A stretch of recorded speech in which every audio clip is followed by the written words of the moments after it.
My name is Scott Bagnall, and I'm co-president of the Design Institute of Australia. The Design Institute is the voice of professional design in Australia, and this is an incredibly important program for us. So tonight we're going to address the issue of undercutting and free pitching.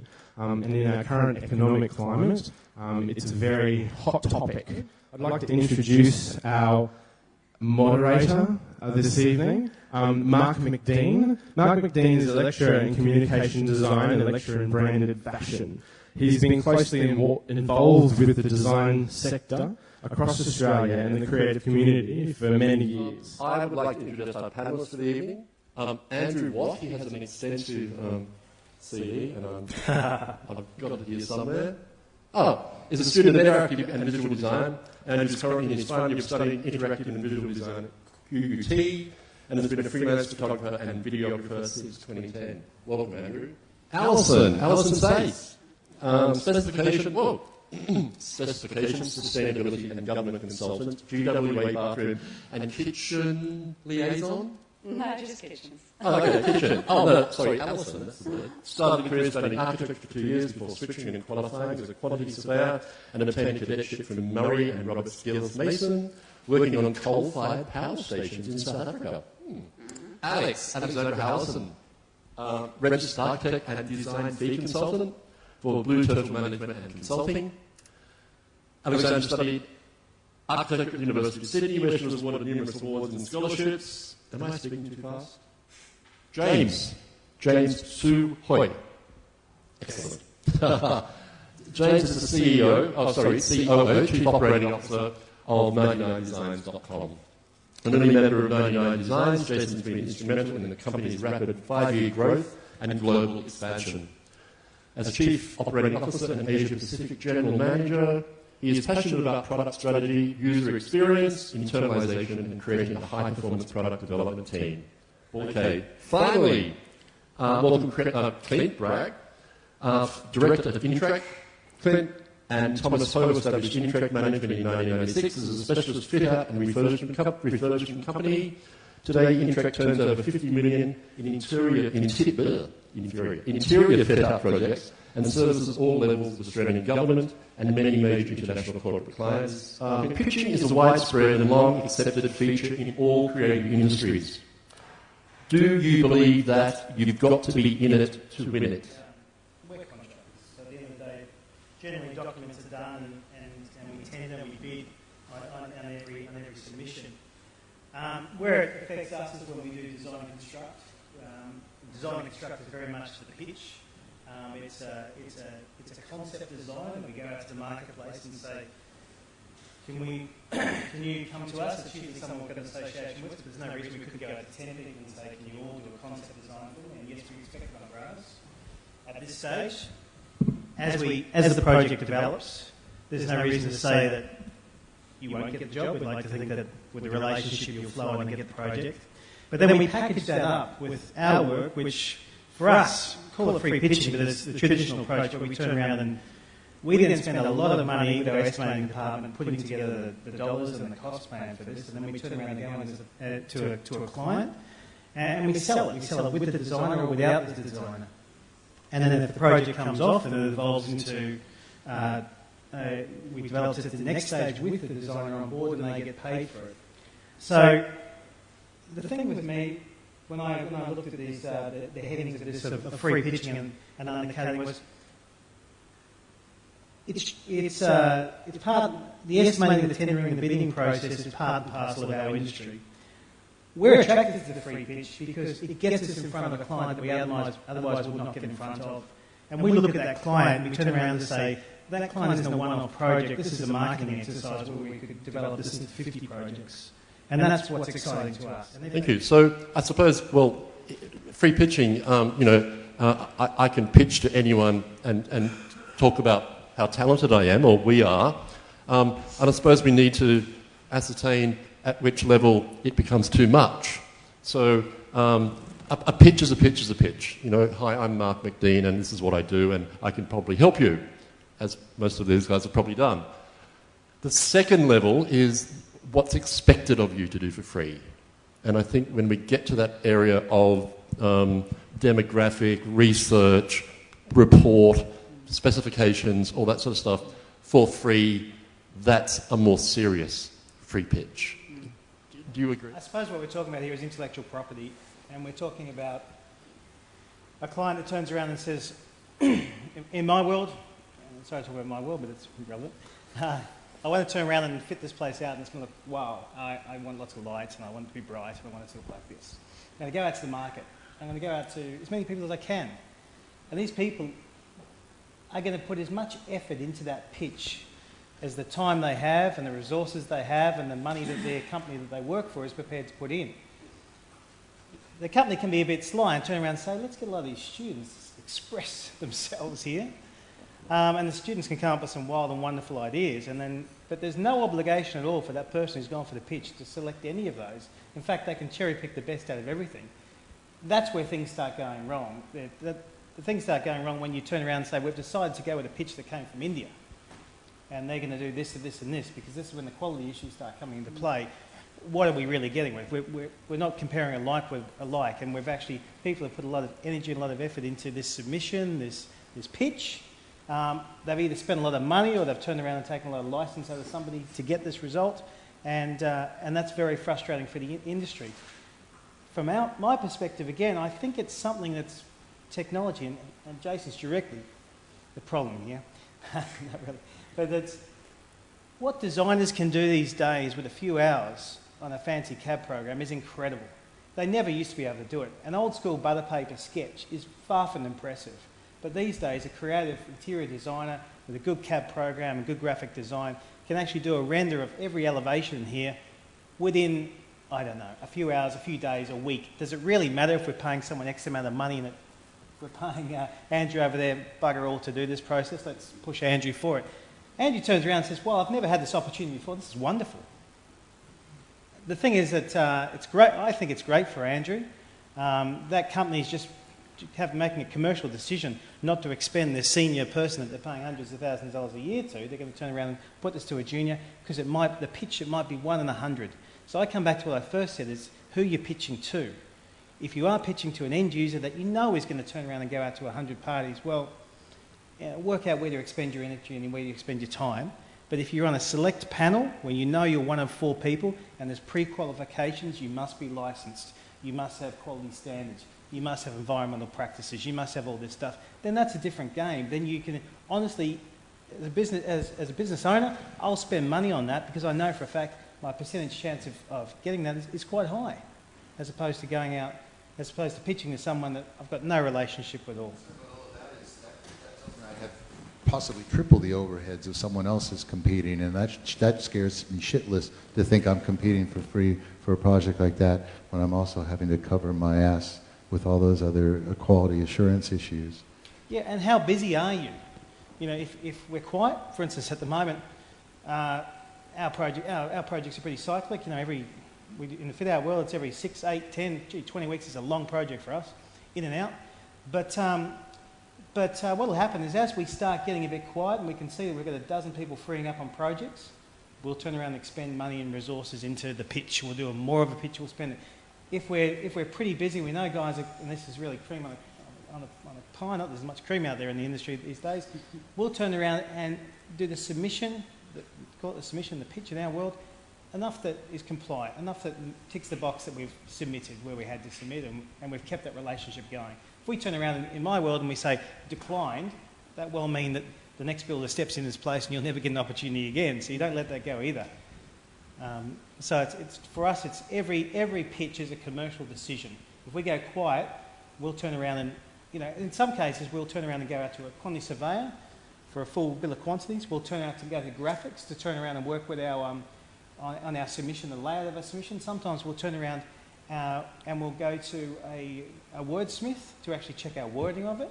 We'll go out. There's all different areas of our submission that we work on, and we take these moments as opportunities to fine-tune our stuff. So does it go back to you've got to be in it to win it, you know, and you just keep working and working and working and spend money and employ people and have people as trainees and keep working at it and doing your best constantly, and then how far do we go with that? You know, when do we have to stop?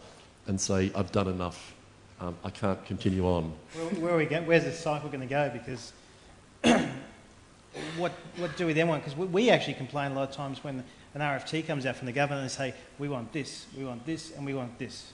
That's it. We don't even want your logo. We don't want a picture of your stuff. We don't want anything like that. Just give us these 3 things, and that's it. You're on the panel. Don't bombard us with propaganda, marketing material. We don't want that. And we turn around and we feel uncomfortable about this because it really is, well, are you comparing like with like here, you know? Is that what it comes down to? You know, is the quality of this person the same as this person? Whereas when you do get in front of them, you can sell yourself and you can talk about those good things. Does undercutting result in our professions, I might say, losing sight of the quality of our product? How low can you go? Clint the Builder. What's that? Clint the Builder, how low can things go? You can go low. Yeah, but the question is, Clint, how low? Well, How many times can you be undercut without either, shooting yourself or going, I'm going to take up cake decorating? Well, being the dirty builder on the group, you can cut and you can cut and you can cut. The idea is that the relationship you've got with the people around you are cutting with you. But if someone turns around to us and says, really want to work with you guys, love your submission, all this stuff's good, but we need you to sharpen your pencil. That's one thing. We're prepared to do that to a degree. There's so much a commercial decision on how busy we are and what resources we have and how many students we can get on board. Do we employ a pencil sharpener? Sorry? Do we employ a pencil sharpener? Yeah, we employ lots of pencil sharpeners. So we need to make that decision. But the truth is, from a builder's point of view, where you stand in the picture depends on how you're going to cut, where you're going to cut, because it goes down the line. And then what happens? It's just things run downhill, as the saying says. You turn around to the person next to you that's working with you on the project, the designer, and say, look, we've won the job, but we've had to chop. And then we turn around, and that would be the consultant. So design's a very dangerous game when you start chopping, because what happens is the quality just drops. It's very simple. There's ways to chop and chop and chop, but what ultimately happens is, the quality of the documentation which goes down and down and down. It just happens, and then if the builder then has to step up and be on board to take responsibility for that and pick up those deficiencies. So, but that's what happens when things start chopping. It chops on services, details start going down, the whole job becomes more ambiguous, and then builders start taking more license. And if a client isn't up to speed with it, which in the current market they're not, because the current market, they're after function. It's a pretty competitive market after there. They're after function, so they want to turn around. They want a hall here. They want a convention centre that does all this stuff. The most important thing is that TV over there. The audio-visual system is the most important thing. If you're seen as a consummate undercutter over a number of years, what the hell does that do to your reputation as a business operator? Yes, he's been very successful. They've been very successful, but the noise in the industry is that they'll undercut anybody. Does that affect your company reputation or your designer reputation? Out there, if someone turns around to us and says, can you sharpen your pencil? They say to sharpen your pencil because we really want to work with you. We've liked the projects you've done in the past. We like your quality. We like your staff. We like your methodology. Right? The methodology's sold us. We love it. The truth is, I can't get your dollars over the line. You're 10% higher than the next bloke. What can you do? So we think, we can't do it for 10% lower. But look, yeah, okay, as a goodwill gesture, we'll turn around and chop a few percent off this thing. And sometimes we'll turn around and say, look, we'll chop a few percent, but we need to change the tapware, God forbid. But we need to turn around and have an angle to it. We need to have an angle to it. That's one scenario, and I'm fine with that because I've got a relationship with that person that I want to work with them, they want to work with me, and this is where the architect world comes from. Architects used to have clients that they dealt with. For this white-haired guy was dealing with them, the same client, when he was coming up through the industry. We've got clients that we've dealt with for 20 odd years. We want to work with them, they want to work with us. If it's a new client and someone turns around and says, oh, here, Clint, here's the other guy's prices, can you drop it 5%? Well, that's just unethical to me. You know, that if he's doing it to us, he's doing it to them. That's not the sort of person we want to deal with, and that to me is real undercutting. If someone says, can you sharpen your pencil, that's a different story and we're up for it. But if someone turns around to us and says, you know, here's the prices, can you play games? Well, if they're playing with them, it just compromises the entire tender process. Australia, as Australians, we've been really fortunate. We have had what's been referred to as the land of the long weekend. We've been the lucky country. Now with globalisation across all areas, is this an issue that's come to bite us on the bum? You know, like, do we have to really stand up and fight really hard? Or should we just continue our nice, relaxed existence? If I can answer that, I think we need to evolve, and I think we have evolved over the last 5 years of global financial crisis business.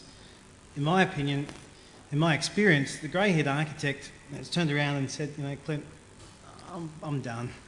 And they've moved on. They really have. A lot of the grey-haired architects, and they came from small architectural practices, often of, you know, Taylor Thompson Smith, you know, this sort of little architectural practices. They're not there as much anymore, and the corporates aren't dealing with them because the corporates need to deal with Woods Bagot and Hassel and these big mobs, right? Because it goes hand in hand with the work they're doing. They're doing multi-site rollouts. They're doing stuff across Australia. We want a national solution. This is the answer. Little grey-haired architect here, it's hard work to hop on that plane and travel. Whereas Andrew over there, it's so exciting for him to fly down to Melbourne and then fly over to Perth the next day and stuff. So I think where I think this is going is the young people have got fantastic opportunity out there because the old school, the old mentality it's weaning away. It's a pretty dynamic industry out there that things are changing fast. In my opinion, the old school architect, we've got Alex there coaching to try and look at new ways of doing this, they have to reinvent themselves because what's happened is the design industry has turned around and they haven't promoted themselves enough. This is probably very contentious, I'm sorry to say this. They haven't promoted themselves enough. They've stepped back down to let the project managers and the tenant reps, in my game, play a more senior role. And they've downtrodden themselves a little bit. It's very hard to come back out of this. How they have to come back out of this is to offer other services. Right.